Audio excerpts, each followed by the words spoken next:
Hello and welcome to the Scatterable channel, and today we're going to be building a gaming PC for VR. So don't get me wrong, any of my previous PC builds on this channel can also do virtual reality gaming pretty easily, but if you want a PC specifically for VR, then I think you should build this. So this PC is going to accomplish three things. Number one, run VR games, and that's actually the easy part. But secondly, I think it needs to be compact because not only should this be a PC that is on your desk, but can also reside in your living room and be easily transported between the two spaces without carrying a huge honking PC. And then third, it needs to have the right kind of PC hardware. There's definitely a preferred graphics card, a preferred motherboard, among other things for a virtual reality gaming PC. So I'm gonna be covering all of that on top of how to put together this PC step by step, the parts going inside of it, how to install Windows, graphics card drivers. So with all that said, if you want the best prices to build a VR PC, check out the PCBuilds.gg link at the top of the description below. There you can find various retailers across the globe to put together this PC yourself at the lowest prices possible. And it's also just a really nice way to put together all the parts you need for this PC in a singular website. So with all that said, let's get started. Okay, and before we get started, you're gonna need three things. You're gonna need a screwdriver, a pair of scissors, an 8GB or bigger USB flash drive for our Windows 11 bootable media device, and the final thing, a like on this video. It's a requirement. I'm sorry, you gotta do it. So after you like the video, what I want you to do next is go ahead and open up your motherboard box and familiarize yourself with what's inside. We're given an I/O shield. We will need one of these later on. Here are our two Wi-Fi antennas. We're definitely gonna need this, especially if you plan to play your VR headset wirelessly. And then let's bust out the motherboard, along with our processor, which I have chosen the Ryzen 5 7500F. Now, the cool thing with VR gaming is that you don't need a specific CPU. I would argue that virtual reality gaming is the most GPU-bound gaming you can come across, because typically on a VR headset, you're playing at resolutions way higher than 4K. And you really don't need that much CPU processing power. It's not like you're playing Fortnite at the lowest graphical settings to get the most frame rate. It's not really any of that. You just need a really good GPU. So I think a plain old 7500F is definitely gonna do the trick, but if you have a preferred CPU of your choice, like if it's a 8-core or 12-core CPU, whether it's Intel or AMD, doesn't really matter.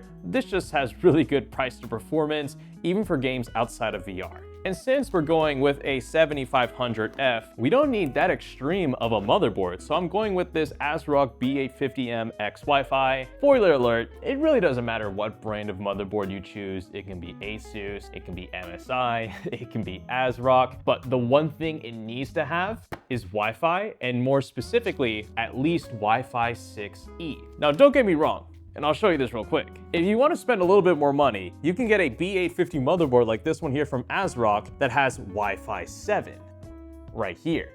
But from what I can tell from my own research, if you want to run VR wirelessly, like on a Meta Quest 3, a Wi-Fi 6E supported motherboard is all you need, really. Either way, if you check out the PCBuilds.gg link in the description down below, I'll have options to both a Wi-Fi 7 and Wi-Fi 6E motherboard. It all just comes down to how much you want to spend, but it's not like you're gonna be getting a dramatically better VR gaming experience if you go with a 6E motherboard versus a 7 motherboard. Oh, there's one more thing. Quick installation guide. If you don't know what the heck to do with your motherboard, just refer to the manual that came inside the box with the motherboard, or it can be, as you can see right here, a QR code you can scan on your phone and just follow the included instructions. So if I were to open up this big thing right here, most importantly, as you'll soon see later in the tutorial, a motherboard manual or a quick start guide can show you where to plug in the front I/O from your case into your motherboard, which is traditionally the hardest part. But overall, this is just a nice little guide that shows you what to do. It even shows you how to install this CPU into the socket. Again, if you got any questions at all on this PC, just get the motherboard manual. It'll tell you where to plug in what. All right, so go ahead and unbox your CPU. Again, I went with the 7500F, so like many other Ryzen CPUs, this doesn't come with an included stock cooler, but that's totally fine. So go ahead and open up your motherboard socket, and as you can see here, when you open up the 7500F or whatever the Ryzen CPU of your choice, there'll be a triangle on the top left of the processor, even on the inside as well, just to double check, and you're gonna line that up with the triangle on the top left of the socket. So put the 2 and 2 two together. You should just be able to drop this in gently. Should just fall into place. Give it a little jiggle to see if it's in there. Press this down, pull down the clamp, hook this under, and well, bam. Your CPU is now installed. So once you have that on there, let's go ahead and install the cooler. Now, like I said, I purchased the 7500F, didn't come with a CPU cooler, so I'm actually just gonna go with a simple air cooler from ID. Now, this doesn't have to be an ID cooling cooler. It can be one from Thermalright, it could be one from NZXT, it could be one from whatever you want. And again, whatever I've linked in the PCBuilds.gg link should be not only compatible, but one of the best price to performance coolers you can get for any PC. Although I will say, if you decide to go with one of these Ryzen CPUs that come with their own stock cooler, go ahead and install that onto the CPU now. Here's a little tutorial you can see here on screen. It's pretty straightforward. You'll find one of these if you purchase, say, like a 7600 or 9600 or like an 8400F. But if you go with an X series CPU or the 7500F like I have in this build guide, you're gonna need an aftermarket cooler. And of course, if you wanna go with a water cooler, spoiler alert, this case can actually support a 360mm AIO. So if you wanted to go full on water cooling for this VR PC build, which you don't have to, you can as well. Anyways, to proceed further, I'm gonna go ahead and take my screwdriver. I'm gonna go ahead and remove these two black plastic brackets that are around the CPU socket, because we will not need these when we install our CPU cooler, but we will get access to the back plate, which we will need. And then from here on out, I've got all of the mounting hardware I'll need to put this CPU cooler onto the CPU. Here's our fan for our CPU cooler as well. I'll put that on later. And if you're wondering how I'm gonna do this, well, if you can read, you should be given an installation guide, and this will hold your hand showing you how to install whatever CPU cooler you choose onto your CPU. Just the only thing you gotta note is that you'll see instructions for both Intel and AMD CPUs, and you're not using an Intel CPU in this build. If you do, then follow these, but since we're using an AMD one, we're gonna follow where it says AM5, AM4. So I'll go ahead and catch up with you guys in a bit, install the CPU cooler, and we'll get onto the RAM and SSD. Okay, now for the SSD and RAM, doesn't really matter for VR. It actually doesn't. But again, whatever I've linked in the PCBuilds.gg link will work with this PC build. So the flavor of the month for this build is that I'm going with this 2x16GB kit of RAM from KingBank. It's running at a speed of 6,000 megahertz with a CAS latency of 28. That's great. What I might have linked in the PCBuilds.gg link could be CAS latency 30. The difference is there, but it's not staggering. I just had this RAM kit lying around. So, I mean, it's down to you if you want to spend the extra 20 bucks for a CAS latency 28 versus 30 kit. But RAM isn't the most important thing for a VR gaming PC. So just gotta get a kit that's gonna work with your motherboard, and this will. Then for the SSD, guess what? It also doesn't really matter what you get. But I would make sure that you get an SSD that comes with a DRAM controller, like this Acer Predator GM7000. And don't worry, once again, whatever I have linked in that PCBuilds.gg link in the description down below is a DRAM ready M.2 SSD. Reason why I really like these SSDs is because they preserve the read and write speeds over time, thanks to that DRAM controller. Anyways, let's go ahead and install all of this onto the motherboard. All right, so one thing you'll notice with your RAM sticks is that the inserts here are different lengths, meaning this will only go in one way. And with our motherboard, we literally have 2 slots, so we can't mess this up. But in a lot of other motherboards, like maybe some other ones I'll have linked in PCBuilds.gg, they may have 4 slots, but even then, don't freak out. You're always gonna put your 2 RAM sticks in slots A2 and B2, which will always be shown on the motherboard. They're basically the 2 slots farthest away from the CPU with 1 slot in between. But here for these 2 slots, which perform just as well as the 4 slots, this is gonna be extremely straightforward. All right, let's see if that's gonna go in. Yep, give it a firm press. Let's do that again, firm press, easy. All right, now for our M.2 SSD. First, we're gonna go ahead and unscrew the M.2 heatsink right here from the motherboard, like so. I'm gonna take this off, and as you'll notice, there's going to be these plastic pieces on both the underside and top side of the heatsink. We're gonna remove these and remove one here at the bottom. However, with our M.2 SSD, and this isn't the one I'm gonna have linked in PCBuilds.gg, it's gonna be a different one. This actually already technically comes with its own heatsink. It's just this thermal pad here on the top of the M.2 SSD, and this is actually gonna get in the way of our M.2 heatsink that comes with the motherboard. So this may look awkward, but trust me, it's fine. I'm gonna go ahead and actually remove this thermal pad here, and like that, I've got it off. I just had to do it by hand. Now I'm gonna go ahead and insert this into M.2 slot. This will only go in one way. Click that in. We're gonna press this down, but we're gonna pull back on this little tiny plastic tab so then the M.2 SSD goes underneath, and then we'll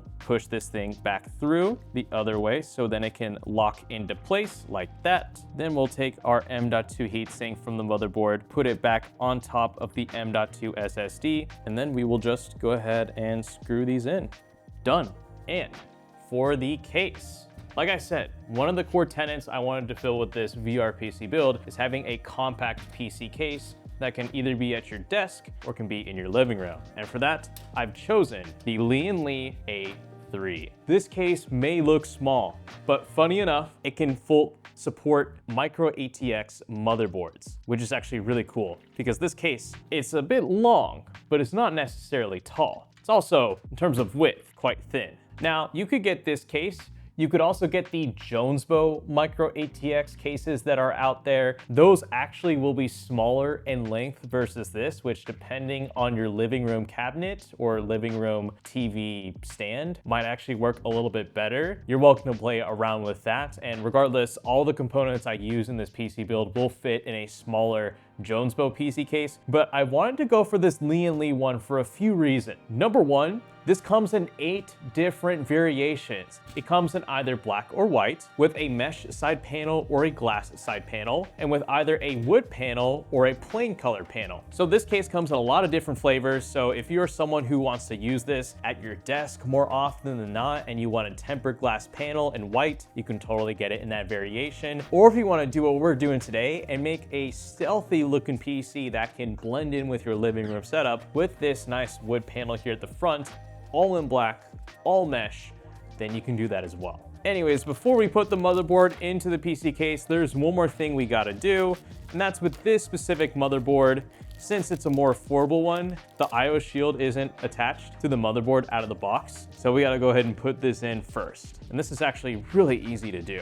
So first, I'm gonna go ahead and take off this additional fan bracket mount that came with the Lee case, which I'm pretty sure we're gonna use later on actually. There you go, and this should just be able to come off like that pretty easily. Oh, and by the way, while we're back here, let's go ahead and open up this back panel. And there's the rear of the case, but what I was looking for was actually right here where your power supply is. Flip this around right here, actually. There is, ooh, looks like to access this, I'm gonna need to actually unscrew this here from the Lee, which is some additional mounting brackets for SATA SSDs. Ooh, and I guess to access this even further, we have to take off the front panel here. Pretty easy to do. Take off the mesh, or the dust panel actually. And how the heck do we get this thing out? Okay, finally, what I wanted to show you. Here is our little toolbox that came with the Lee A3, and this will contain all the screws and additional things you'll need to build inside this PC case. And even right here, we're given a little QR code that I believe brings you to the case manual for the A3. This is a little bit of a different layout, still pretty familiar though. So if you're confused at all, go ahead and scan one of these QR codes and this should help you out. But to bring you back to what I was originally trying to hit, here's our IO shield. There's gonna be this flat side here and then this side here with this padding on the back. As you can probably tell, this side is gonna be touching the motherboard and this is gonna be on the outside of the PC case. So how I'm gonna do this is I'm gonna go ahead and imagine as if the motherboard is already in the PC case. So it's gonna look something like that. So the IO shield is gonna line up like this. So we're just gonna bring this around through the back. And then we're gonna punch in on the 4 holes here. There we go. Just make sure this IO shield is fully inserted into the back of the case. And now with that done, let's finally put the motherboard into the PC case. Okay, so let's go ahead and put in the motherboard into the PC case, but don't forget, make sure to install your IO shield first, so rewind if you haven't done that. But before we actually drop this in, let's go ahead and count off how many standoffs we need. So we're gonna need 1, 2, 3, 4, 5, 6 standoffs to screw in this motherboard into the PC case. And on the case here, we have 1, 2, 3, 4, 5, 6, 7, 8. So we've got plenty of standoff screws. So we've got all of those covered. So I should just be able to drop this in, line it up with the IO shield, press it up against it, and then I should just be able to see the standoffs poke through the motherboard. Try to line that up the best that I can. And then I'm gonna use these screws that you see here on screen to go ahead and start screwing in these into the motherboard. And if you're wondering actually what exact screws you need, not only are they designated by the motherboard, not the motherboard, the case manual, but even the plastic baggies here are labeled. So you really shouldn't be able to mess this up. Now, one thing you'll notice is that I'm actually not screwing these in all the way. I've got them about halfway to 3/4 of the way in, because now that I have all of these screws inserted into the motherboard, I'm gonna go ahead and tighten one corner here on the motherboard, go to the opposite corner, tighten this one up, and I'll basically repeat this in a crisscross formation across the motherboard, fully tightening each of these screws until they're all the way in. Reason why I wanna do this is that way I put equal pressure onto all sides of the motherboard so the motherboard doesn't bend at all. Okay, so with the motherboard in, you're welcome to do one of two things. If you decided to go with a water cooler for this PC build, so like a 360 to 240 millimeter radiator, go ahead and take care of that now, install it. Because after this, we're gonna install the power supply, but I think you wanna go ahead and install the water cooler first. And if you're wondering how you're gonna do that, again, check out the manual for the Lee & Lee A3. Here you can see how you're gonna go ahead and install that. But then afterwards, we're going to install the power supply, which if you're wondering how to also do that,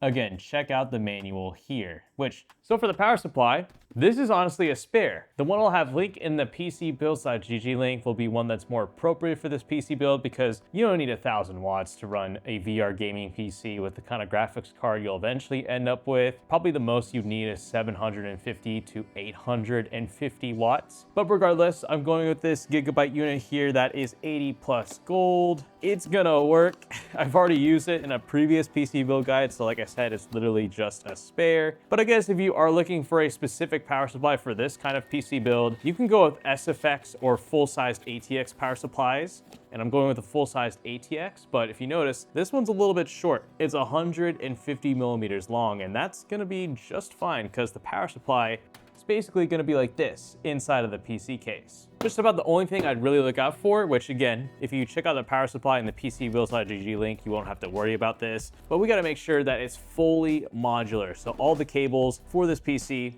or all the power cables, will just attach to the power supply when we need them, which will be the motherboard power cable here, the CPU power cable here, and then for the graphics card of choice that I'm ultimately gonna be ending up going with for this PC build, actually this 12-volt power cable, that's for the graphics card, and that's really it. I mean, if you have like RGB fans you're gonna put inside this PC case, you may have to deal with an RGB fan controller, which means you might need one of these, or one of these, or if you have a spare hard drive, then you're gonna need a SATA power connector. Either way, cool thing with a modular power supply is that you can plug in what you need for this specific PC build that you're building, and you don't have any excess cables. So first, let's go ahead and plug in our cables. So if we read here on the unit, the first connector we're gonna take care of is the CPU power cable, and this will only go in one way. These are our two 4+4 pin connectors. I'm gonna plug this in where it says CPU or PCIe. That's pretty self-explanatory. I'm gonna plug that in, easy peasy. And then here is one end of our 12-volt power cable for our graphics card. I'm gonna plug this into where it says 12-volt power on the unit. Plug the 2 and 2 in together. There we go. Then lastly, here is our motherboard power connector. The one with the fully connected end is gonna go into the motherboard. So the split end is gonna go into the unit here where it says MB. We'll go ahead and fully press that in. And then right next to it should go the other end of this connector. And there you go, that's pretty much it. Again, if you have additional accessories like RGB controllers and stuff, you'll need to plug in other things, but this is really it for our VR PC build. So how we're gonna go about installing the power supply into the Lean A3 should be fairly straightforward. So first, I'm gonna go ahead and unscrew the power supply bracket here from the front, because we're gonna go with the front mounted power supply option for the Lean A3, although you can mount it in other various ways, which you're welcome to check out again if you read the case manual. Also, one cool thing to note is with this power supply bracket, we can actually change how high it is on the unit. So this is at its highest position, but say you had a 360 millimeter water cooler that's going all the way to the end of this case, we can bring it down one notch to like right here. So it's in between the front of the PC case. Or if you have a really short graphics card and you just want to have this thing mount really low, you can bring it down one notch further into here. So that's pretty cool with the Lean A3. Since we're just using an air cooler, I'm going to mount it here at the very top like this. But let's go ahead and take this out. Here is our power supply. The fan is going to be facing outside. We're just going to slide on this right onto the power supply like that. And if you're wondering what screws we're going to need, well, let's go ahead and open up our handy little container here. And what's this? We've got our power supply screws. We'll go ahead and screw those into the power supply. So let's try to line this up with the holes the best we can. We'll go ahead and screw that in. Screw this one in, screw that one in. All right, we've got that in. And before I actually insert this into the Lean A3, I'm gonna take this guy right here, which is our power cable extension, and I'm gonna go ahead and plug this in first. I need to thread all those cables through, and it looks like I'm gonna plug in the cable like that. And for now in the power supply, I'm actually gonna leave the switch from the line, or the 1 to the 0, because we're not ready to turn on the PC just yet. There we go. I'm gonna put this in the topmost slot, because that's the one that I want. There we go. And we'll go ahead and screw in those 2 screws we took out originally for the power supply bracket. And like that, really simple and done. And I think we should go ahead and start plugging in all the various cables into the motherboard. So I'll catch up with you guys in a bit. So first, I'm gonna go ahead and start with plugging in our power supply cables, because that'll be the easiest to do. This is our 4x4 CPU power cable. So there's this little split down the middle and a little latch here on the top of the connector. That's gonna line up with this notch here on the top of the CPU power cable. So you're just gonna bring the 2 and 2 in together like so. This will only go in one way. Give it a firm press, firm click, bring it in there. And as for routing this cable, looks like I'll have to figure that out later, but here's our other big chunky power connector right here, our motherboard power connector. This already has a latch here on one side, and it's gonna line up with this notch here on the connector. Right there, I can feel it. So you're gonna bring the 2 and 2 in together. Make sure to give it a firm press. Make sure it's all the way in there. There you go. And then for our last power cable that we need for this PC, we've got our 12-volt power cable that is just on hand for our graphics card, which I'll just go ahead and have here just stuffed away. Next, let's go ahead and plug in all of our front I/O cables. There we go, all these guys into the motherboard neck. Now here's our USB 3.0 header. One end is going to be flat, one end is gonna have this little notch here, and this is gonna plug in right here into this insert where the USB 3.0 connector goes in. There we go, just like that. Then here's our USB Type-C header. This is only gonna go in one way. It's gonna go right here. Now, if you're wondering where I'm finding all of the connections for these I/O connectors, again, refer to the motherboard manual. It's got a cool little map that shows you where it goes where on the manual, so that way you'll never get lost. Here's our HD audio connector. This is gonna go onto the bottom far left of our motherboard, always, no matter the brand. It's gonna go just down here. There we go. And then look at that. Here's our front I/O header for our power button, our reset button, any of our power LEDs and HDD LEDs. This is super handy to have just in a singular connector, which is so nice. This is just gonna go right here where the front I/O or the front panel 1 header is on our motherboard. And like that, we've got everything plugged in. So before we insert the graphics card into the PC and tie everything up, one thing with a Lean A3 that you'll notice with any configuration you buy it in is that there's no included fans. That was intentional. They'll let you choose what fans you want to put in this PC case, which is fine because if you check out the PCBuilds.gg link in the description and you go down to the other panel, There you can find some additional fans I have recommended for this PC build. There should be a 3-pack or a 6-pack, depends, probably just a 3-pack, because if you decide to put in a water cooler, then you'll only need 3 additional fans. Me though, I kind of don't have a lot of spare fans on me, so I'm just gonna go with the spare Noctua fan that I have, and I'm basically gonna put this right here at the exhaust, but I at least want to show you how to plug in fans into the motherboard, just so you know what that looks like. It's really not that bad. If you just check out the manuals for whatever fan hub kit you get, should be pretty straightforward. So this right here is where you're gonna plug in into any sys fan header on the motherboard. Again, if you want to know where those spots are on the motherboard, check out the motherboard manual and that map. There you can see where the system fan headers are. So on this motherboard, there should be one fairly close. Let's see, we've got 2 right here, and we've got 3 more down here at the bottom. So we may have to do the unconventional thing and plug this in here at the bottom, and then have this cable more or less live at the bottom of the case and sit underneath the graphics card, which I don't think will be that bad. But we'll go ahead and line up the case fan where you're gonna screw it into the case. Then you'll use the provided screws that came with that case fan, or the ones that came with the PC case. And this is just pretty easy. You just screw in the 4 screws for each case fan that you want to install, and it's fairly straightforward. Now again, if you have like RGB with your case fan, that's a whole other thing, but again, just refer to the manual, whatever case fan you get, and there you should just be able to follow how to install the RGB and fan hub controller, or how to exactly plug it into your motherboard. You should be able to figure it out. But this is why I like non-RGB fans, because they're just really simple.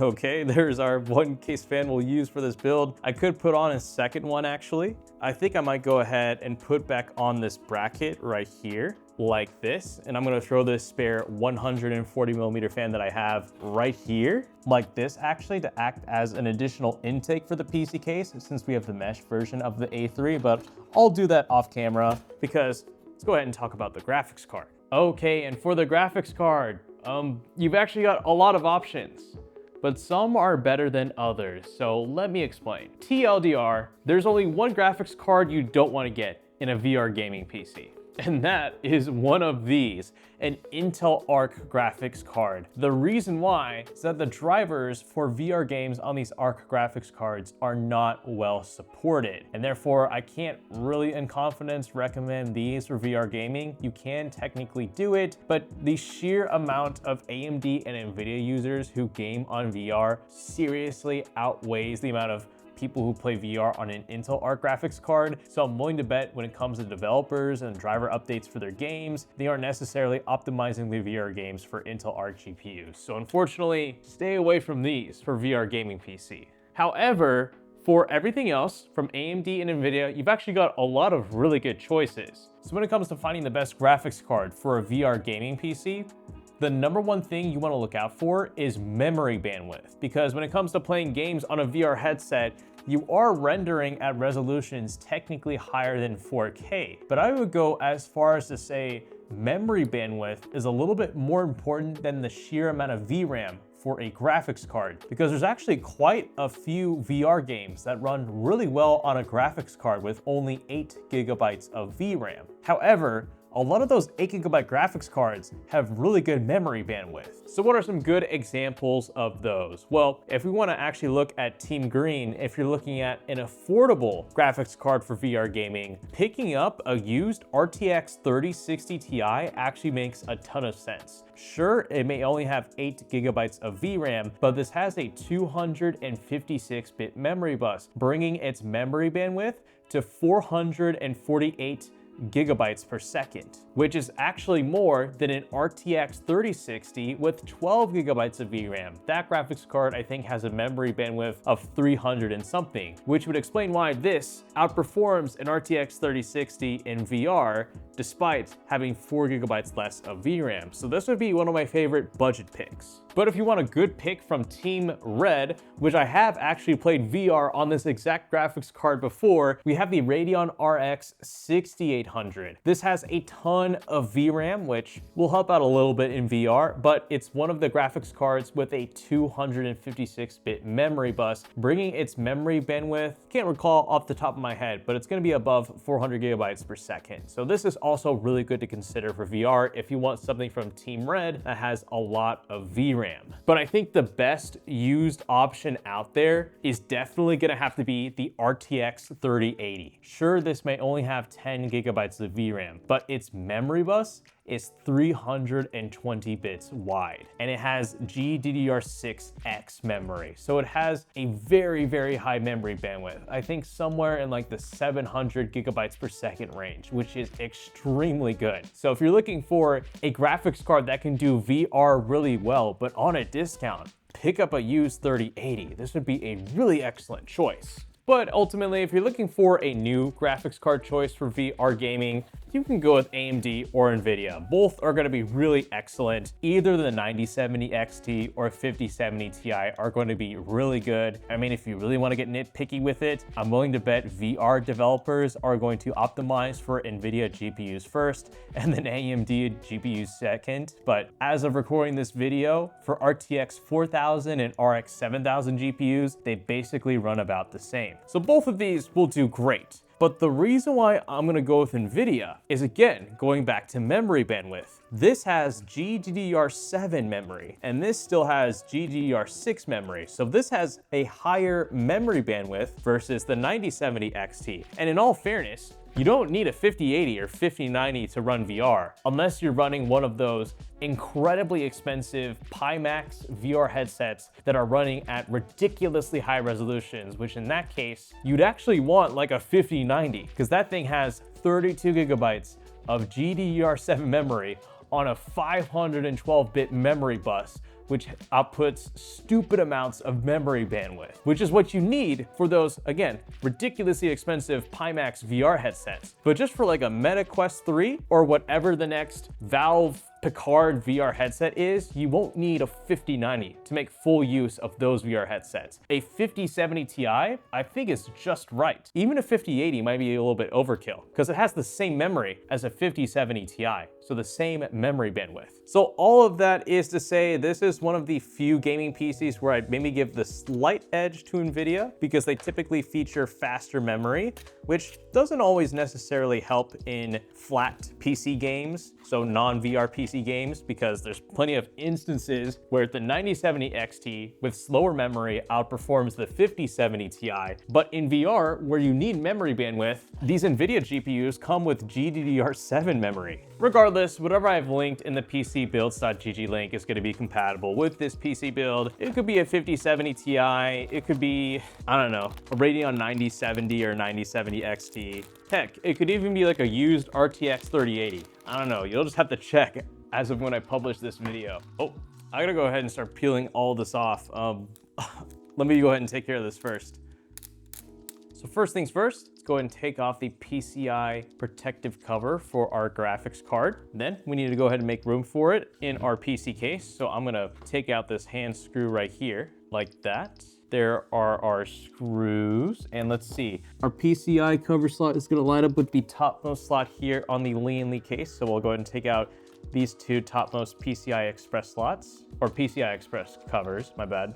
Okay, we'll remove those. Now with that all out of the way, let's take our graphics card, see if we can insert it. We may have some cables back here that could get in the way, so we may have to play around with this a little bit. There we go, we're gonna have to lift those up. Let's take our 5070 Ti, bring it in here, get it lined up with this topmost PCI Express slot. Okay, I think it's gonna go in, so when I think it is, I'm gonna give it a firm press, and that is all the way in there. Now I'm gonna take those two screws we just took out, lift up the graphics card a little bit, screw these in. I should also mention this right now, because I don't know if I have time to show you, but the Lianli A3 does actually come with its own GPU sag bracket. So we could actually install this, I wanna say right here, but I gotta look at the manual, so you're welcome to do that on your own later. But all that, I'm gonna screw this back in. And finally, where's our 12 volt power cable here? There it is. We're gonna bring this around, thread it in through here. And again, if you have an AMD graphics card or an NVIDIA graphics card that doesn't have one of these, plugging one of these in is gonna be pretty much the same way. Got a little latch right here on the connector that's gonna line up with this notch here. So I'm gonna bend this around. Make sure I fully insert this. Don't be weak with this. Make sure it's clicked all the way in there, like that. We're gonna fold that cable just a little bit. And technically, we can turn on this PC. Wait, Wi-Fi antennas. Technically, we could turn on this PC and get straight to booting up Windows, installing that, and setting up this PC for VR gaming. Okay, so let's go ahead and boot up this PC for the first time. So here is what you're gonna do. First things first, go ahead and get your power cable that you got from your power supply box. So it should look something like this. Plug one end into the back of your PC where your power supply is, and then plug the other end into a wall outlet. Now with this PC, what I'm gonna have to do in order to flick the switch on the back of the power supply is actually open up the rear panel here, go to where the power supply is. Actually, scratch that. I'm gonna have to do this from the front. And then right here where the power supply is, you're gonna wanna flick the switch from the 0 to the 1. That way your PC is primed and ready for boot. And if it doesn't work, just flick the switch the other way, because I know you may not be able to tell from inside the PC case from this angle, but you should be able to figure it out. So now with the PC ready to be turned on, let's go ahead and plug in our keyboard and mouse. Next, let's go ahead and get our display cable or HDMI cable. It really doesn't matter which one you choose. I'm gonna go with display cable, but what does matter is that we go ahead and plug in this cable here at the bottom of the PC where the graphics card is. So take a look at this. You see where this cable is coming from? It's coming from the bottom of the PC, not the top where the motherboard is, because we want to utilize the graphics card for displaying our output to the monitor. We want to go ahead and plug this into where the graphics card is. So down here, and then we'll plug the other end into our monitor. And now we'll also go ahead and plug in power to our monitor just so it actually turns on. And then finally, here is our Windows 11 bootable media device. I have a full Windows tutorial linked in the description down below through a video showing you how to create one of these for free. Do that now on a separate PC, and then plug this into any of the USB 3.0 ports here on the back, so any of the blue ports. And from here on out, we should just be able to hit the power button and just wait for the PC to turn on. Just be patient, give it a moment. Oh, something popped up on screen. Let's check that back again. You might just need the PC to do its thing, turn on and turn off. It's all right. There's the brand of our motherboard, and right there is the spinning circle indicating that Windows is ready to be installed, which let's go ahead and do now. So to proceed from here, hit next, US, or whatever your country is, install Windows 11. I agree. Here's where you can go ahead and enter in your product key if you have one. I don't have one right now, so I'll just click I don't have a product key. We can deal with that later. That's totally fine. Go ahead and select your Windows 11 version. I'm gonna choose Pro. Here, go ahead and hit accept. Now here, you just want to go ahead and select your SSD for your main boot drive. So here we have two drives listed. One is our USB drive for our Windows 11 bootable media device. We obviously don't want to install Windows on that, but here's our unallocated 1 TB drive. So in order to allocate it, you need to go ahead and create a partition. The max file size should already be there. Hit apply, give it a moment, just want to wait. Okay, now 3 new partitions show up, one for the system, one for MSR. Don't deal with those. What you need is already right here listed on primary. Just hit next, install, and let this run, and we'll go ahead and set up Windows later. Okay, so now let's go ahead and install Windows, and there's actually 2 ways you can approach this. Way number 1 is how I do in every single PC build video, and I do this normally, which you're welcome to reference with any of my other previous PC build guides, and that is just to do this normally, but what it does require is a Wi-Fi connection, which you may or may not have with your PC, since the Wi-Fi drivers for your motherboard aren't pre-installed, therefore meaning you usually have to use some spare like USB Wi-Fi adapter that you have on you, or just plug in your PC into the back of your router through an Ethernet cable, or you can do method number 2, which doesn't require any Microsoft sign-in and no internet connection, and then you can deal with all of that once you get to Windows. So it's actually pretty simple. So this is just what's working as of publishing this video. Who knows, Microsoft could patch this out, we'll see. But in order to bypass the Windows login and install Windows without internet, you're gonna go ahead and hit Shift and F11 on your keyboard, or sorry, F10. There you go, Shift F10 brings that up. So now you have the command prompt. And once you're here, go ahead and type in OOBE/by pass NRO. Okay, ignore the previous command. This is the one that's actually up to date and working. It is ms-caxh::local only. And you want to do that without any caps. Enter. Oh, you have to do start ms-cax. Okay, you have to put start at the beginning, and now this should work. Now here you can go ahead and enter in the name of who's going to use this PC if you want. I'm gonna call this VR PC. Make your password whatever you want. I'm just gonna make it ASDF just to make it simple. You're welcome to enter in your security questions if you want, or you can just have no password. Hit next. And there you go. You bypass everything and you can tinker Windows to however you want when you get to the Windows desktop. Okay, so here, you're welcome to go ahead and disable all of these privacy settings. We don't need them. Hit next, accept. Now here we have a clean Windows 10 desktop or 11 desktop. Let's go ahead and start things out by installing Wi-Fi drivers. Now the good thing doing this way is you can install them using another machine. So you can go ahead and install the files for it on a laptop, on a USB flash drive, plug it into this PC, and then run those drivers on there. Or again, like I said, if you have a spare Wi-Fi adapter, or if you're able to plug this into an Ethernet jack on the back of your router, you can access Wi-Fi that way. So real quick, I do want to say if you do have an internet connection and you're given this option, whether it's ASRock, MSI, Asus, or Gigabyte, you're given the option to do this auto installer. Hit yes. That's a very convenient way of installing all of the necessary utilities and chipset drivers for your motherboard. It's super simple, but for those of you who still need that Wi-Fi connection when you actually first boot up this PC and you need to install drivers for that, just go ahead and type in the name of your motherboard. So here we have the B850M-X Wi-Fi. Again, do this on another PC with an internet connection. Hit support, hit download. And then here you can download all the various things you want for your motherboard, but the one that you want to get access to Wi-Fi or whatever internet connection you're planning to use, it's gonna be right here, MediaTek Wireless LAN Driver. Go ahead and download that.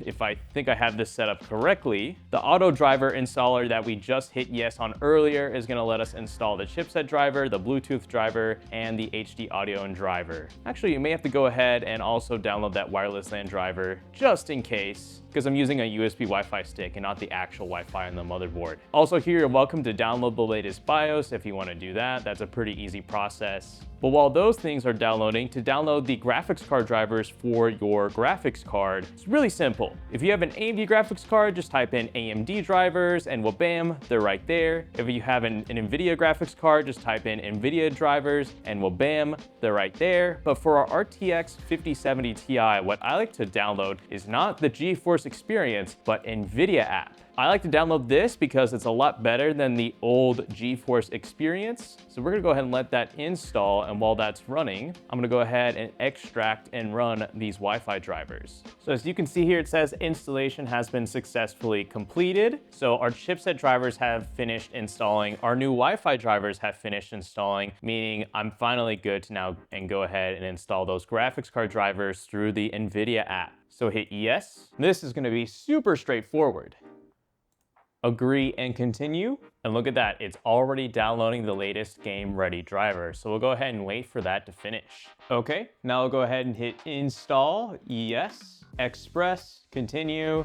Let this run. If the screen flickers, that's fine. Okay, so it looks like everything has installed. We'll do game ready, why not? Optimize, why not? Skip to app, we don't need to log in. And now all we gotta do, let's go ahead and restart the PC. So hit restart, and then we're gonna enter the BIOS and do one more thing. And to enter the BIOS, you may not be able to see it, but we're gonna wanna hit the delete key on our keyboard as soon as the brand of the motherboard pops up. Ooh, delete key? Oh, we just missed it.